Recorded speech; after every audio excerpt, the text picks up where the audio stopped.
Hi, this is Burgess Owens. And Sarah, I just want to let you know, when I take my daily walk, I take your podcast with me, and I appreciate all the good stuff, all the updates, your passion, your great guests. Thank you so much for making my day. After listening to you, I then go back to my music and relax for a few minutes. But I enjoy the podcast. So thanks again for all you do.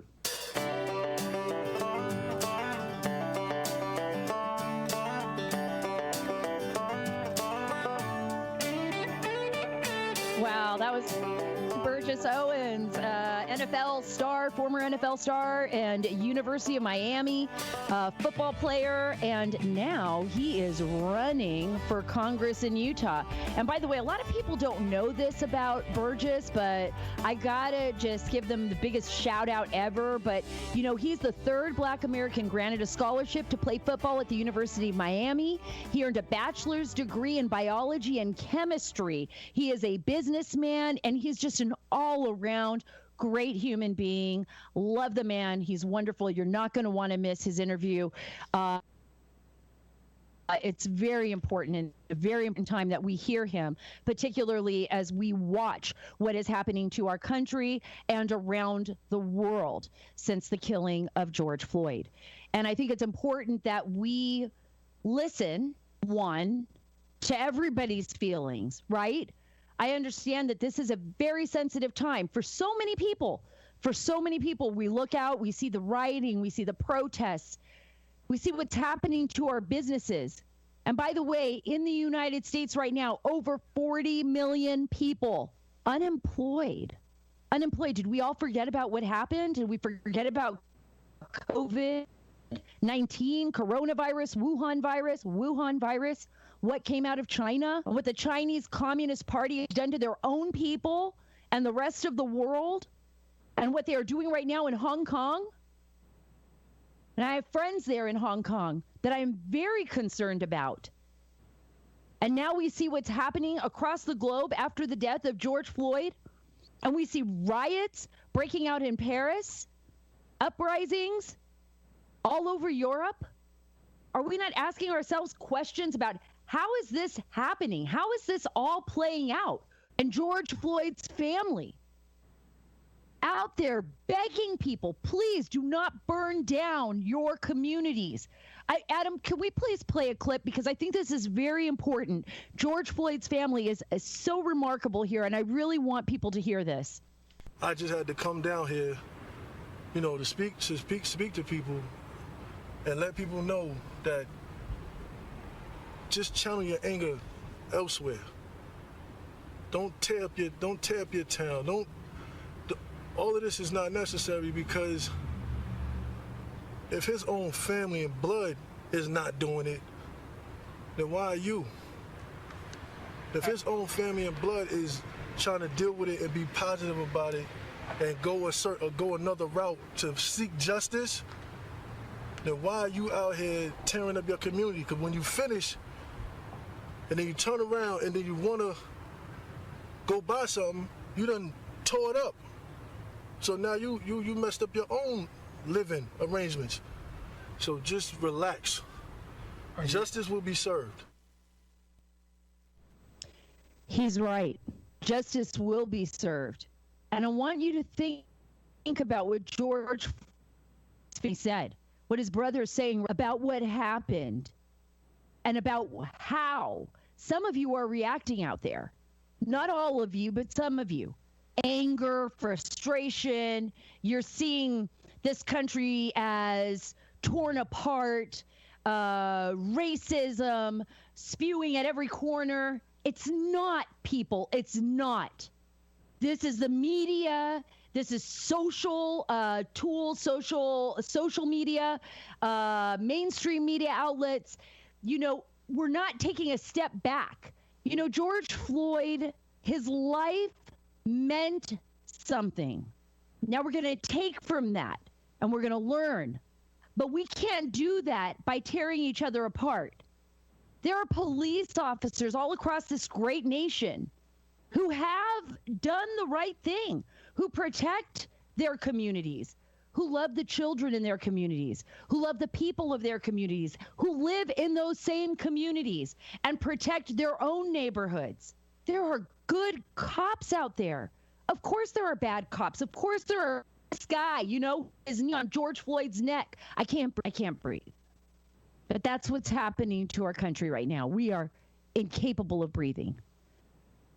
I think we are putting a foot on our own necks here.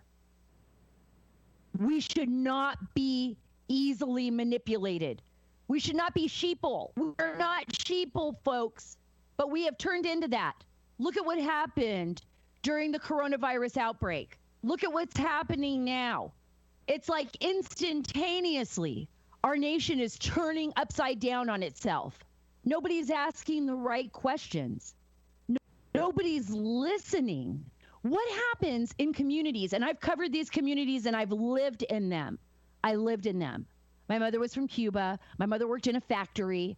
Yeah, my father died when I was 13, and she raised me and my brother as a single mom in a house in a mainly Hispanic community in LA. There were a lot of gang activity occurred, a lot of policing. It was tough. It was tough. It was tough, but there were good people in those communities. But there were also people that took advantage of impoverished communities. I started writing about civil justice when I was at the Daily Bulletin in Ontario, California, covering stories on gang activity and gang violence in our neighborhoods, where children were killing each other, where children were killing cops. I wrote the story, Jamie's story, based on a young kid named Yogi. His street moniker name was Yogi. He was part of a gang, went out and killed an Irwindale police officer, executed him, actually. Yogi was only 15 years old. He executed an Irwindale police officer on the steps of the Pomona courthouse as this officer was coming from a traffic ticket. He was, at a court for a traffic ticket. He was executed by a 15-year-old kid that could hardly read and write and was a junior in high school. A sophomore in high school at the time. Couldn't even read the Jack in the Box menu. And I started covering these stories and I realized, man, we all were ignoring what was going on in our communities around us. Kids were killing them. They were killing each other. They were killing themselves. Drug addiction through the roof. Nobody was listening to anybody, and cops were dying. Here's an instant where a cop was killed, right? And yes, there is racism, and yes, there are bad people in this world. But overall, our society, our democracy is good. It's good. It's better than any place I have ever traveled on this planet. It needs to get better. Yeah, sure it does. But it doesn't get better by us ripping each other apart.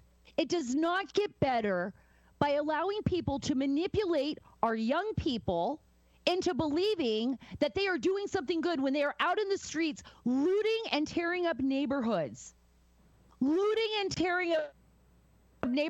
And you want to know something else? It does not get better when we pay tens of thousands of dollars for our children to go to universities where they are taught basically to hate this country, to hate the United States. Right? Think about all the money that China dumps into some of our universities and, other nations like Saudi Arabia, other places that have other things and other reasons, right? And professors that are definitely skewered to the left, that definitely believe that this system of capitalism is nothing but bad, nothing but wrong. And they push these lies into our kids' heads and into our heads, where we're supposed to believe that there's some kind of horrific racism brewing underneath this capitalist society. It is not. This is a great nation. This is a country that is so fragile right now on this planet. If we lose it, folks, there is no place else left. For all of you who live here, who don't travel outside of this country, who are blessed to have first world problems, like what am I going to eat tonight? And for those of you that are poor, that live here, I understand. It's painful. You got to work really hard. You got to work extra. I used to work for $8 an hour at Southwest Airlines. I was just happy to have insurance, medical insurance to cover my kids, right? And And at that point in time, my husband had lost his job, $8 an hour. Think about that. It's tough. It's tough being anybody. It's tough being black. It's tough being white and poor. It's tough being a woman. It's tough. It's tough. Okay. All right. But we're not victims. We stand up. We move forward. We fight for our nation. We fight for what we believe in. And we're proud. We have to be proud of who we are. Look, we have to be proud. I am. That so many people found what happened to George Floyd to be the most horrific thing they've ever seen on television in recent memory. That was horrible. That was horrible and wrong. But don't let people use his death as a tool for their own purposes. And that is exactly what is going on here. That is exactly what we're seeing with these, anti-fascist Antifa groups and all of these groups utilizing, instigating. Do you really think George Floyd, or for that matter, David Dorn, the retired captain, St. Louis police captain who was killed out inside defending a pawn shop, defending a business, killed by looters, bleeding to death on the streets? Do you think any of these people want to see this, would want these riots and all of these actions to be in their name? No, I don't believe so. I don't believe anybody would. I don't believe anybody would accept this. Think about why you're doing what you're doing. Are you just doing it because there's some wave, some crowd, somebody on social media telling you to do it? Are you doing it because it's from your heart? Or are you just following the people? Following whoever is pushing this? Think about who you are. Think about why you do what you do. That's what is so important here.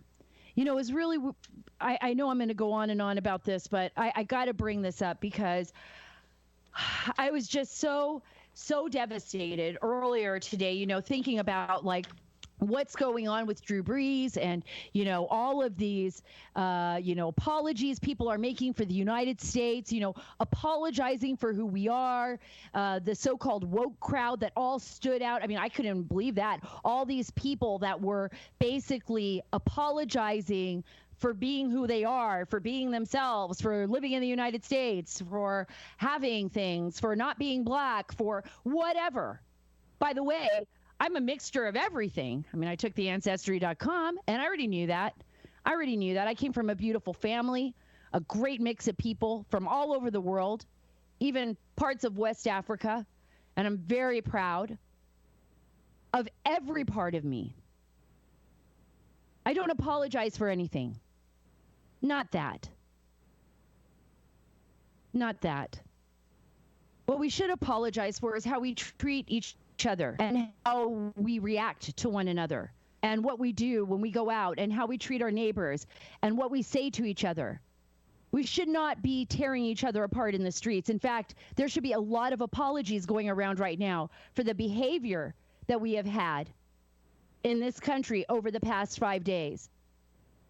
For everybody out there who opposes racism and the treatment of George Floyd and his horrific death, going out in the streets and beating people up, beating elderly women, killing cops like David Dorn, who, by the way, was African American, he was black, defending a business. That is just as horrific and bad. Sorry. You should live by example.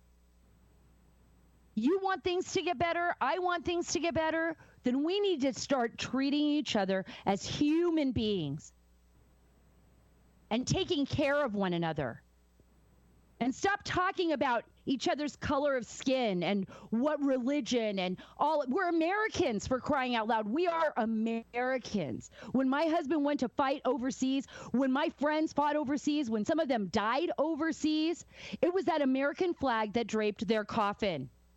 The American flag that draped their coffin. They went over there to die for what this nation stands for, which is a constitution.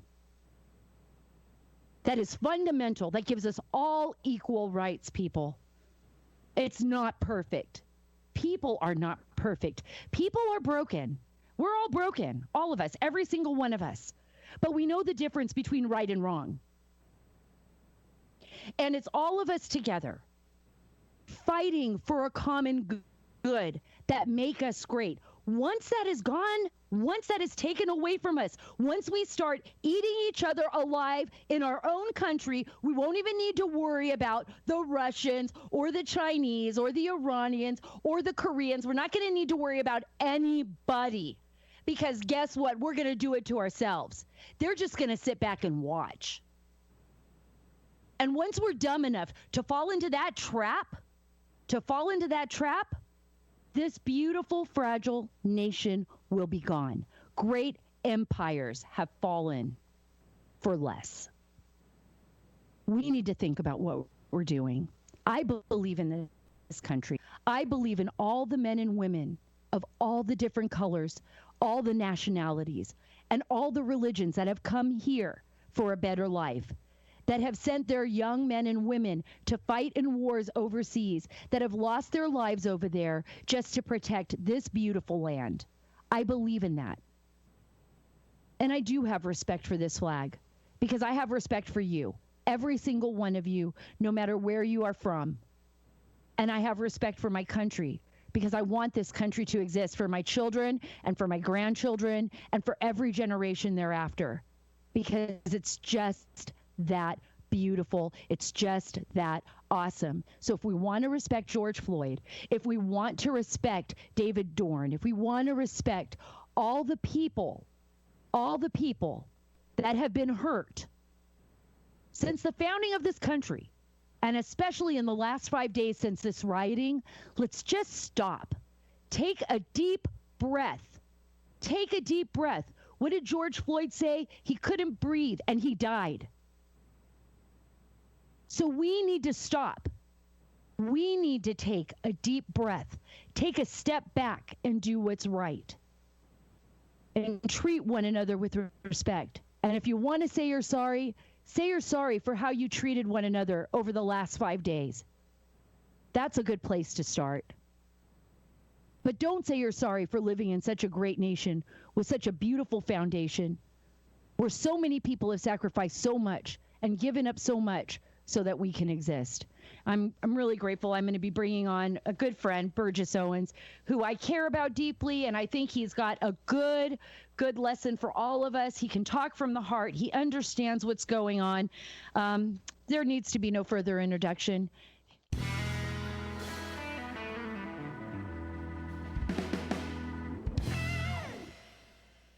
Burgess, I'm so grateful to have you back on the show. Certainly not under these circumstances. This has been a very trying time for America. Not only have we been dealing with, as I said in the opening of the show, with the pandemic and COVID-19, and everybody's upside down. Nobody knows what's going on with that. Over 40 million Americans applying for unemployment. But now we see this great divide, these riots, and there's so many young people out there. There's so many people out in the streets, so many people being injured and harmed. And it emanated with George Floyd. And first, I want to get your take on what happened there, this horrific tragedy to this man, who, from all accounts, was murdered, because this cop had his knee right on his neck, and it was public and it was horrible. First, I want to get your take on that, and then I want to talk to you a little bit about what this means. Well, first of all, this was an opportunity for our country to all come together. Everybody felt exactly the same way you did, Sarah. There was no difference in opinion, no difference what we saw, and this kind of cuts to the chase of what we're dealing with in our country. It really wasn't about George. I mean, I really wish it was. I really wish it was about how to make sure he gets justice. But it's about something that many people don't know in this country that's been at us for a long time. We literally have evil at our doorstep, and it's been there for a while. I want to just really quickly, just give in context the environment I grew up in, because people need to understand that this is not new. What the leftists do, the Marxists and socialists, they have a playbook that they go by every single day of their lives. And that's why they want to take away our history, so we don't know what they're doing. I know because I lived it. I lived in the 1960s, grew up in the 60s, Tallahassee, Florida, Deep South. Days of KKK, Jim Crow, segregation. But it was a beautiful, beautiful middle-class family and a great middle-class environment that I grew up in. And this, by the way, wasn't just Tallahassee. 50 to 60% of Black Americans were part of the middle class. So whether it be D.C. or Tallahassee or Houston, Texas, or California, I have relatives all over the country that live the middle class. And that's because we work a society, a culture that believes in four basic things, which make our country great. We believe in education, God, industry, and family. And what I saw, and I can now talk about this, I grew up in a community where when I left to be the third Black American to go to the University of Miami, I had all the confidence. I had the skills to think. I had the skills to work hard, to overcome, to hear names being called and man up and just deal with it. I was taught that because we all were in my community. I can go back to that little group, and there's so much success that came out of there. I would say it would take all day to do that. Here's the deal. Here's my lesson. We were turned upside down because of what we're fighting today. It's called elitism. We have a Black elitist who care less about Black people. They care about their power, the prestige. They're godless. Marxists or godless people. Their end game is power. And what I see turned around, we now are at the very bottom of every single success indicator in our country, because those who are supposed to, quote, represent us, stand as matadors and allow the white leftists to come in and destroy our communities. The 40% of Black business owners that I grew up around, and literally all around me, is now 3.8%. Mm-hmm. We are fighting for the middle class. And at the end of the day, we fought for it. We lost the fight. We now have more elitists in the Black community than, quote, middle class, and more poor. We need to make sure our country understands the left is trying to destroy our middle class by destroying our small businesses. I absolutely agree with you. I've seen this over and over again, especially early on in my career when I covered social justice in Los Angeles, California, either covering Hispanic and Latino gangs or Black gangs, actually in San Bernardino County, the Crips and the Bloods. And I saw what was happening in the communities literally being torn apart. Young men who had futures ahead of them being ripped apart by communities that actually did not care, by leadership that did not even pay attention, by leadership that abused the system to take the money, federal funding for this, federal funding for that. But those kids were out in the streets. Nobody cared about them. Nobody stood up for them. They were alone. They were without fathers. Some of them ended up dead on the streets. I remember a story we did, and I was looking it up earlier. Mynisha Crenshaw in San Bernardino County. She's this young girl, 8 years old. From what I remember, it was 2005. She used to sleep on the floor. Her mom and dad would actually put their mattresses on the floor because their neighborhood was so riddled with gang violence that there was bullets flying through the neighborhood off and on throughout the weeks. They couldn't even sleep high up because she was afraid that her kids would get hit, by gunfire. And one night, while having dinner, while Mynisha was getting up to get her, she gets killed by drive-by shooting. Yeah. And these leaders ignore that. They ignore what's happening inside the communities. And you mentioned Black elitism, white elitism, elitist journalists, people who think and only push this leftist kind of ideology and use situations like George Floyd to break our society, to break the culture. One of those people I think is, and I'm going to say it right now, is Mayor Lightfoot of Chicago. We've seen what's happened in Chicago. Adam, can you play a clip of what Mayor Lightfoot in Chicago said about COVID-19 when the kids were out on the street? This is actually, there were a lot of kids playing basketball, and she was doing a little tour, and she was heading towards the church, talking about the churches, talking about closing things down to stop the spread of COVID. But listen to what she says. Now, I've directed Superintendent Brown to order all police districts to give special attention to these parties. And this is how it's going to be. We will shut you down. We will cite you. And if we need to, we will arrest you and we will take you to jail. Period. There should be nothing unambiguous about that.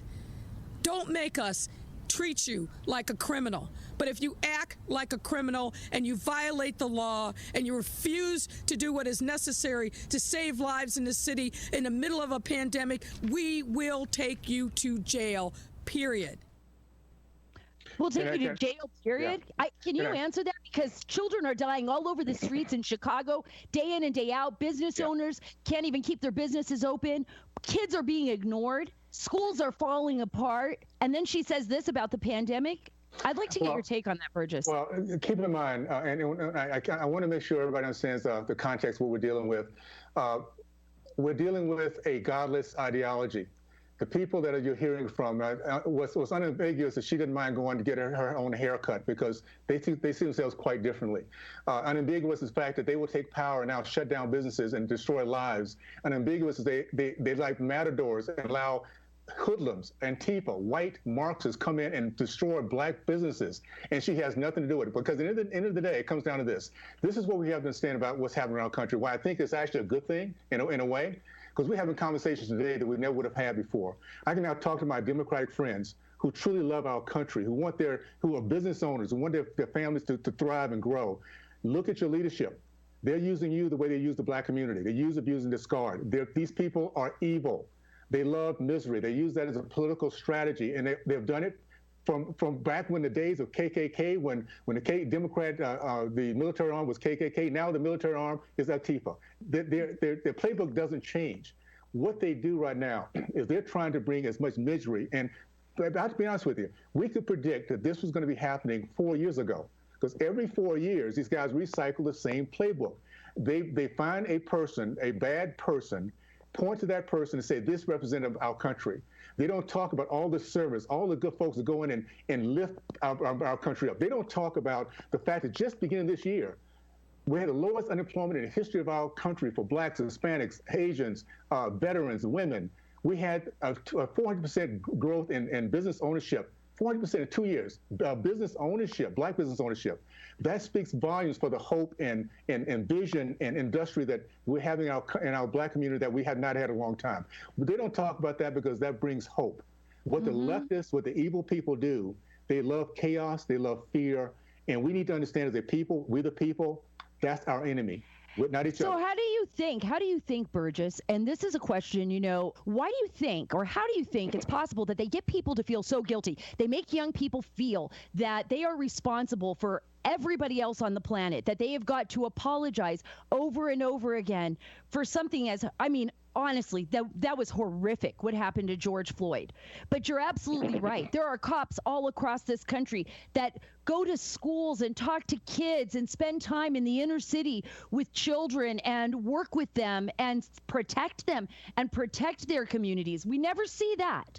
Well, this is what takes over. How do you think that is possible, that so many of our young people are, I would say, bamboozled into believing that there is something fundamentally wrong with this country? This is the way it works. And Karl Marx, a real lowlife, a guy who never went to work, who didn't think he was too smart, and 2 of his kids died of starvation because he didn't want to work. Karl Marx says that very simply, the first battleground is rewriting of history. What the left does, and they've always done, the Nazis did it, it's called propaganda. See, when you get people not being able to think, in the state of California, Democrats run, in every single Democratic city that they oversee, there's a lack of education. 75% of the black boys in the state of California cannot read and write. They will not be talking about Space Force. They will not have conversations like we're having right now. They will not be able to think outside of the emotions they have. Then you destroy their family. You make sure they don't understand anything about respect of anything. No respect of God, country, family, or women. You take that, that is a concoction for disaster. So what we have to understand is that they will continue to lie. That's what godless people do. There's no shame. There's no consciousness. There's no, maybe I should apologize. Their end game is power. So I hope Americans really wake up and understand the end of the day is right now November 2020. That's all they care about. And there's no shame in between now and then. You have Marxist governors and mayors who will put their knee on the neck of their own constituents so that they will feel pain and hopelessness. And therefore, in November, they're going to think, and this is not the way American people roll. So you think this is all about the election? This is about, let's keep this going. This is about the election. Let's target as many places as we can, because they want to take it back. They want to take it back from President Trump, from Republicans. They want to shift states like Texas, turn it from red to blue. That's what you're thinking right now, that they're taking advantage of the chaos? This is not organic. Black people right now are not going in and burning down their own black businesses. It's Antifa. And that's why I love the fact that we now have a president who's going to call out for what it is. We have domestic terrorists, people who are trying to trying to take down our country. We have, because of this Marxist ideology, these governors and mayors could care less, and representatives could care less about the pain it brings as long as they get their power back. So yeah, this is a power play. And the great thing about this is this. We can now talk across the board among Americans about we the people. Do we want to work to vote for those who are against us during these bad times, or those who give us hope? And right now, the frantic that they're going through is they realize that the black vote is leaving them. So they're trying to do everything they can, and they're not going to get us back. And I just want Americans to recognize we are the warning buoy. We're the ones that say we've been there, done that. Don't let them do to our country what they did to my community. I was there to understand the hope of it. Yes. Burgess, how do we reach the youth? How do you get in? Now, I've spent a lot of time in communities like this. Children are frustrated. They're angry. You're right. They're not educated. I could tell you from examples where I've been in schools, high schools, where kids have gone all the way up to their junior year of high school, can't even read a menu. Yep. Can't even read a menu. They're just being passed. Yep. Just being passed. It's a crime. It's wrong. It's so tragic, because I expect so much from these kids. I believe in them that much, that I believe that they can be anything they want to be. How do we get into these communities, into our communities, impoverished communities, even whether they're black, whether they're Hispanic, whether they're white, whether they're in the hills of Arkansas or down in the most impoverished places of Chicago, and really get the truth out there, uplift these communities in poverty, and not allow this Stalinistic, leftist ideology, victimization ideology take over? What's your answer to that? First of all, we have an answer, and at the end of the day, we're going to win this. And let me tell you why we're going to win, because I want people to be hopeful with this. We're going to win because the left wants power. We want our country. We want God, family, country, and our family's future. So we have a passion that we're not going to ever give in to this evil. Here we have to go. Ignorant and free can never be. That was Thomas Jefferson. We need to get back and take back our educational system from the leftists. These guys have been doing this for decades. They're evil. They're cowards. They're bullies. They hide behind the curtains at all times. They hide behind tenure, or they hide behind black people like Antifa, or they hide behind a bureaucracy of jobs. These guys are cowards and bullies. Let's make sure, and this is why this Congress is going to be so important. We have a chance to be a game changer. There's new Congress that's going in that I'm going to be part of. By the way, BurgessForUtah.com. Please support me in this effort. This new group of congressmen, we're going to be following the lead of a person who shows us what true leadership looks like, American-loving leadership. We're not going to be there to be a lobbyist or to be career politicians. This new freshman group that's coming across our country, some of them, like myself, never want to be a politician ever, but realize we can do something for our country.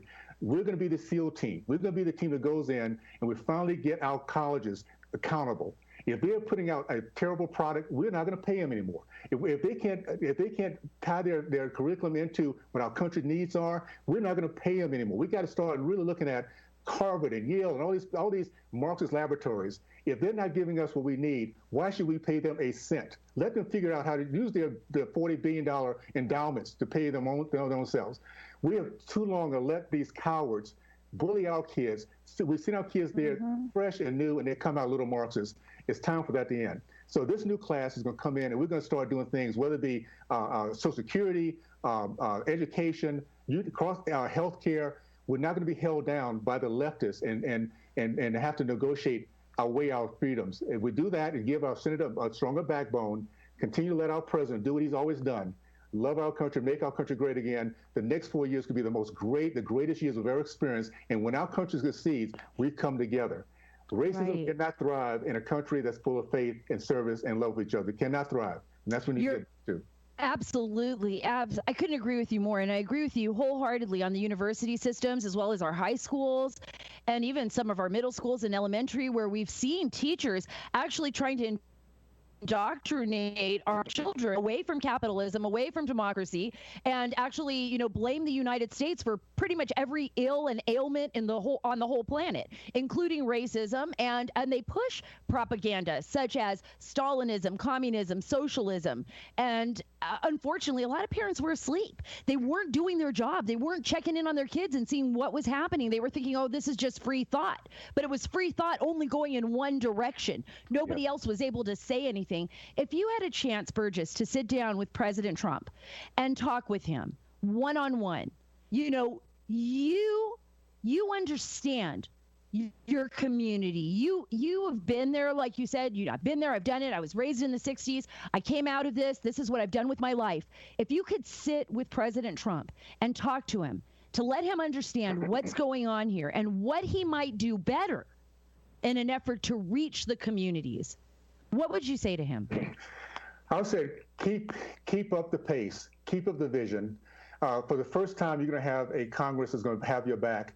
I'll say this about our president. He loves America. He loves Americans. He loves our Constitution. As long as he stays true to the Constitution, I love the fact that he hates bullies. I grew up in the Deep South, and I was taught the way you deal with bullies, you run at them as fast as you can, you hit them as hard as you can. We finally have a president who understands that and is driving the left nuts. They're used to little wimpy, whiny men that get into that office and do nothing but allow the left to run over them because they don't understand the power of our country and what we the people deserve and desire more than anything else, freedom. So I would say this, President Trump, we have your back. We have a class going to come in this year. We're going to make the case to Americans. Bring in this class of freshman Republicans that are totally different than the winos, the whiny guys we had before. We're going to be there to truly love our country, put in place the policies that will help generation after generation from this point moving forward. And it's going to be an awesome renaissance for our nation to truly understand what making America great again really looks like and what it feels like. And I'm looking forward to being part of that process. That's great, Burgess. And I think the Republicans that have been in there for a while have got a lot to be looking forward to when you all show up. This new freshman class is going to be really tough. Is there anybody else out there that you're thinking is right on the same level with you that you'd like to see in office? Well, I'll tell you what, I've been talking with some of the guys across the country right now, some of the different candidates. And I'll just say this, so many of them going through the primaries like I am. When we come out of this primary, we get into the general, you're going to see this group coalescing, communicating. And I'm excited about teaming up with them. We're going to get there and truly understand and get our mission in place and make a difference that no one else has seen before with a freshman class that can truly be courageous, focused, and believe in American loving and making this thing happen. I'm looking forward to it. Well, that's going to be great. I'm looking forward to seeing that happen as well. And it gives me a little bit of hope. This has been a pretty tough year already, a pretty tough summer to start out with. And any words of wisdom for your district or for Americans out there that are watching this happen? Anything that you want to say to your folks out there in Utah? Thank you so much, Sarah, for this opportunity. Let me just say to Americans, this District 4 is more than just Utah. We're between 1 and 3 a must-have of both sides. Democrats must have to keep their power. Republicans must have to get our country back. This is a national referendum. For those who truly want to save our country, get our country back, Burgess for Utah. And I tell you, there's many of us around the country. Look at the freshman congressmen coming in that are brand fresh and new, and I think we can do some good things. And let me just say this about America. There's something that I came through the Raider organization, and something that Al Davis said that really personalized what our country is all about. It was all about coming together as a diverse team of people, but the motto was always the same: just win, baby. And that's what we do best. As Americans understand what our enemy truly is, which we're now understanding, we just win, baby. So get ready. We're going to have a great November and a fantastic next 4 years because we the people are standing up, and we're going to make sure we fight for our nation. And I can't wait to be part of it. Well, I can't wait to see it. I can't wait to be a part of it, too. Just win, baby. I feel hopeful. I feel happy. Thank you, Burgess. Thank you so much for your words of wisdom, and thank you for being on the Sara Carter Show today. Thanks, Sara. Always good talking to you, my friend. Appreciate it, for sure. You too.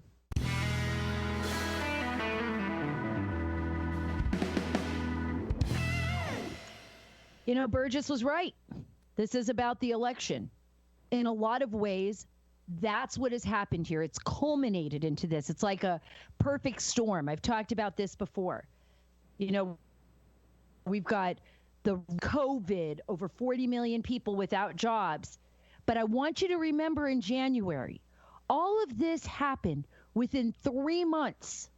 We had the best economy in the world. We had the best economy we had seen in decades under President Trump. We had, you know, the lowest unemployment in the Black community, the lowest unemployment in the Hispanic community. It's like upside down on its head now, right? And everybody's pointing the finger at everybody else. I want you to hear this clip. This is President Trump, and he is talking to Sean Spicer, and I want you to hear what he has to say about Joe Biden. If you could play that, Adam, I'd appreciate it. This is Sleepy Joe. But now he's talking about systemic racism in the police department. Why wouldn't he have done something about it, Sean?